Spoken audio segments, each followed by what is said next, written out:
welcome back to my channel. Today's video, I'm finally bringing you guys my enchiladas recipe. I'm going to show you guys how to make some bomb green enchiladas. Super easy to make. Every time that I do cooking with Evettexo videos, you guys already know that I try to make things as simple as possible. I wanted to show you guys my favorite and probably one of the easiest Mexican dishes to do, and it's green enchiladas. They taste fire. They're my favorite dish and they're super quick to make, like I said. So what you guys are going to need, I have chicken boiling already in water, so that usually takes the longest to do, so that's why I made sure that I did that before I even started the video. But as far as like to make the enchiladas itself, what you're going to need is you're going to need a green chile serrano. I know there's another type of green chile that you can use, but I'm just using one because they do have a little bit of a kick to them sometimes, so I want to make sure that I don't make it super spicy just because I myself don't like super spicy food. So we are just doing one, and I'm only doing a dish, so the salsa is going to be just a little bit enough for me to make this video. I'm not feeding like the whole family today or anything like that, or a bunch of people, so I just wanted to make it specifically for this video. So if you're feeding more than like 5-10 people or anything like that, make sure you guys just double up on the ingredients so you guys can get more salsa for your enchiladas. And then I'm going to need 4 of the tomatillos, the green tomatillos. We're going to need tortillas. We're going to need some sour cream. We're going to need some Monterey Jack cheese. We're going to need some queso fresco. We're going to need lechuga and cebolla, and as well as cilantro. And those are all the ingredients that you guys are going to need. You guys are going to see what exactly I'm going to do to prep the enchiladas. And I'm so excited, guys, because like I said, you guys are going to be able to make enchiladas at home. It's super easy, and your husbands are going to love you. So while that boils, we're going to asar el chile, and then we're going to put the tomatillos in water to boil. Okay, so I'm going to wash these, take the tecata off of them, and wash them so I can boil them. And while that is being done, I'm going to asar my chile. And I got an apron. And I'm wearing green because we're making green enchiladas, in case you guys didn't catch on to that. I remember when I was little, my mom used to always make us take the tecatas from the tomatillos, and I used to hate it. I'm like, just because we would try to help her to make dinner and stuff like that, but I remember they make your hands smell so bad. I was going to have Ulises help me today's video. He's outside.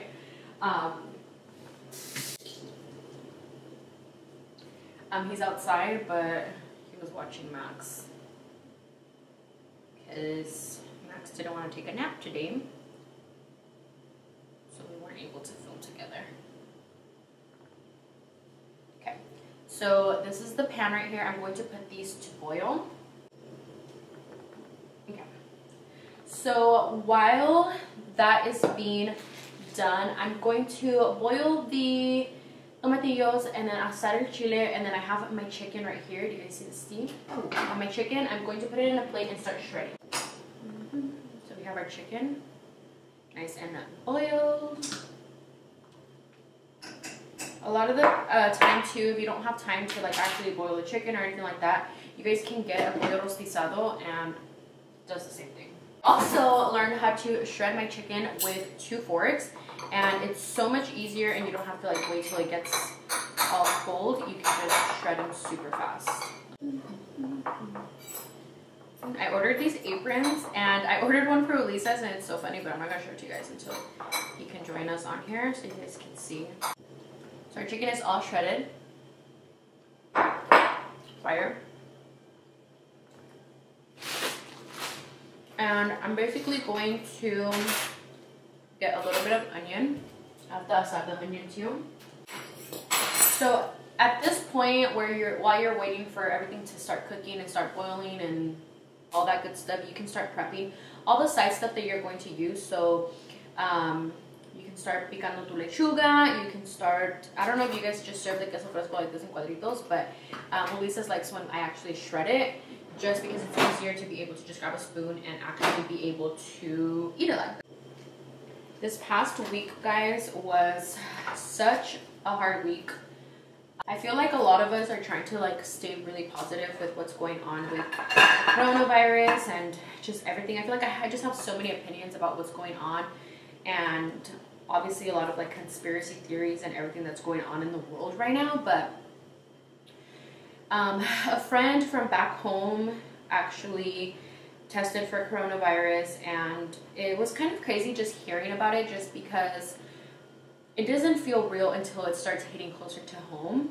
And about 3 days ago, my dad, he started feeling kind of like a couple of symptoms, and he got a little bit of a fever, and he started really, really panicking. You know, my dad, he's older, and he's also has like health problems. He is considered pretty high risk because he does have, you know, medical conditions that unfortunately his immune system is not that well. And he was probably the one that I was like the most scared for. And I feel like a lot of the time when people are saying don't just stay in and isolate yourself for yourself, but you know, for your loved ones, because you might be young and healthy, but not everybody else is young and healthy.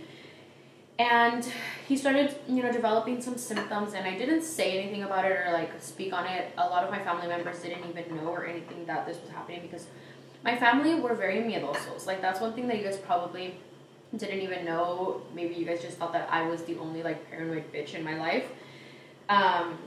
Because I am super paranoid. I am always like letting the best get like the best of me. I'm always letting it get the best of me, like anytime that I'm feeling some type of way, and like I show my emotions very, very, very vocally. Like, that's always just how I've been. But like my whole family's like that. Like, we're all super, super close. And the moment that we feel like something's happening, like the moment that we feel like something's going on, we like really panic, you know? So he got his test results today, and they were negative. So I was so freaking happy. Like, you guys have no idea how happy I was to just hear that like he was okay and like nothing was going on. So my dad and like my mom, they live with my sister. I don't know if you guys knew that, but they live with my sister. And my sister, she works at a bank, so she, you know, her job is considered an essential job. And her husband, he works in the medical field. So it's kind of scary to think about those things, because unfortunately, you know, they have to be out, you know, working, and my parents are there. So I told my parents if they wanted to come and stay here with me, because Ulises and I really don't go anywhere. Like, we have gone grocery shopping maybe like 3 times. Ulises occasionally, you know, he'll go to the post office if he needs to pick up stuff or ship out items, anything like that. But for the most part, we're literally home all the time, and this is our life every day, not just even with the quarantine. So I told them and I asked them if they wanted to come. So they're thinking about it and trying to figure out if maybe that's going to be like the best decision for them to come out here and just be with me until this is all over, and what's going to benefit them. Because I know that my dad was super, super scared, but you know, life's too short. Love, you know, hug your loved ones and try to, you know, check up on them, make sure that they're okay, make sure that they're fine. We can't expect, you know, everybody to be okay. Not only that, but I feel like just mentally too, you know, people are, you know, they're like, I feel like I saw this quote that says that the coronavirus is going to kill your mind before it kills your body. You know what I mean? Like, it's crazy. People are really feeling, you know, sad and lonely and depressed and stuff like that. So check on your loved ones, make sure that everybody's okay, and just try to stay safe. Okay. I shredded all of the cheese. Now we're going to picar la lechuga.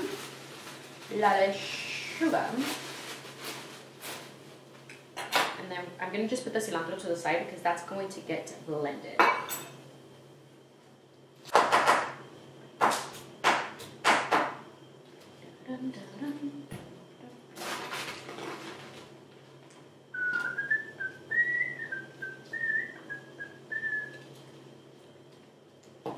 Anybody else hate picando lechuga? Like, I literally hate picando lechuga. And this was the one thing that anytime that I would help my mom cook, she would always tell me to picar la lechuga, picar la lechuga. I wonder if it was because she hated to picar la lechuga, so she would make me do it.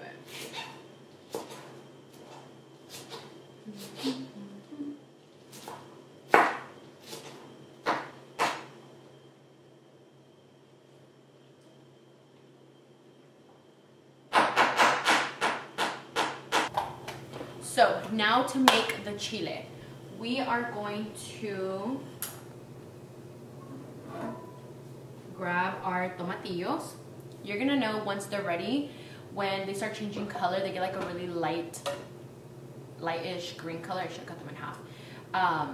And then they start kind of peeling and getting like soggy and weird looking. You can take off the layer of your chile if it gets too burnt, because you don't want that taste of the chile onto your food and stuff. I don't really take off much of it, just a little bit, just so it's not, if it's overly asado, then you want to be able to kind of like peel those off. But for the most part, we just kind of toss it in there. So that's the chile. And then you have a choice of being able to just use regular water or the water that you boiled your chicken in. So I'm just going to get a cup of that, and then as well as my cebolla, and blend it all together. Water in there. So you're supposed to put salt or pepper, but I always put consomme, just because I feel like consomme just makes everything taste better. I saw this tweet where it was like, why does every Mexican cook put consomme on everything? But I feel like it just tastes good, you know? I put it to taste, so I'm only gonna do a little bit. I did 2 little baby spoons. I probably should have got measurements for you. But I'm like, I always just kind of wing it. Especially I feel like it's important to just wing it, because maybe to me, things might be too salty, but to you, they might have not have a lot of flavor. So just wing it for the salt part, because whatever it's going to be to your taste, just put however much you feel like is necessary.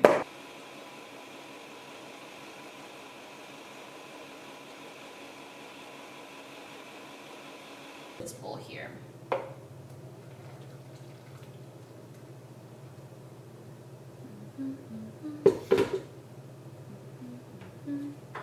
Okay, and this is what it's going to look like. It's a little chunky, but that's okay. So my freaking camera died, and hopefully that thing is not too hot, because I have to wait for the freaking camera to charge. But basically, have your sauce. You just dip your tortilla in there, and then you just drop it in there.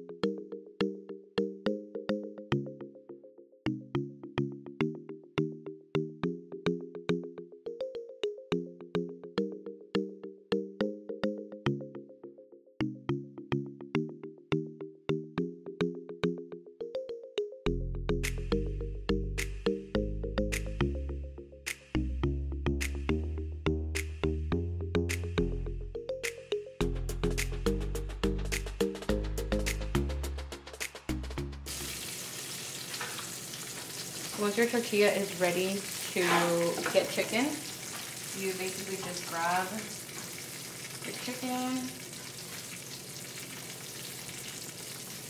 and you wrap it all up.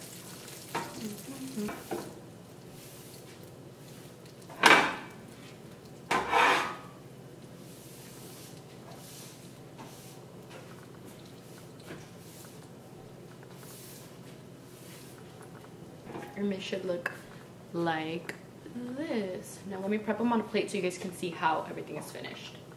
Okay, so now when you're actually ready to serve your enchiladas, what you're gonna do is you're going to grab however many enchiladas you're gonna serve. So I'm gonna just put 4 on a plate. You can serve it with obviously rice on the side, but I'm just gonna show you guys just how the enchiladas are prepped. So I put 4 enchiladas. A lot of people like to put them in the oven to melt all of the enchiladas together, but I usually keep the enchiladas to the side until I'm going to prep them, and then just throw them in the microwave to heat them back up, and put cheese. So I'm gonna top it off with some Monterey Jack mozzarella stick up on top, and I'm going to melt the cheese. I'm gonna put it in for just a minute on the microwave. And then you wait, you wait, you wait, and you do your happy dance. So when you take them out of the microwave, this is what they look like. You're going to grab your lechuga up on top. And then you are going to grab your sour cream. I think this one's brand new.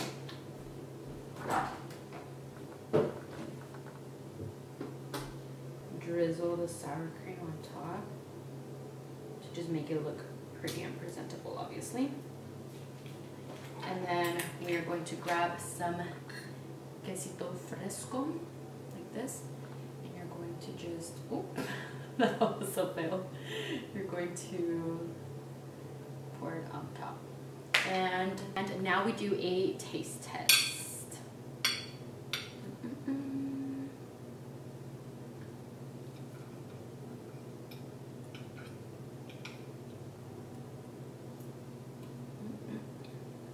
Those are so freaking good. So happy. Oh my god. I love green enchiladas. My favorite. Just put myself. Super easy enchiladas recipe. I hope you guys all enjoyed today's video. If you guys do cook the enchiladas, make sure you guys tag me and post them on your stories, on Twitter, on Instagram, wherever you guys are putting your pictures on. Tag me so I can see how bomb they came out. Let me know if you guys actually do try them and you guys enjoy them. But if you guys enjoyed today's video, make sure you guys give it a big thumbs up, and I will see you guys on my next video. Love you guys. I'm good.